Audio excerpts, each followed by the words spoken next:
You're watching How Leap. Let's transfer all data from your old iPhone to a new one. Use the quick start method. First, turn on your new iPhone and place it near your old iPhone. A setup new iPhone prompt will appear on the old device. Tap continue and use your old iPhone's camera to scan the swirling pattern on the new iPhone.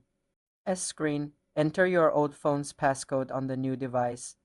Set up Face ID or Touch ID on the new phone. When prompted, choose Transfer from iPhone. This will wirelessly copy all your apps, photos, messages, settings, and accounts.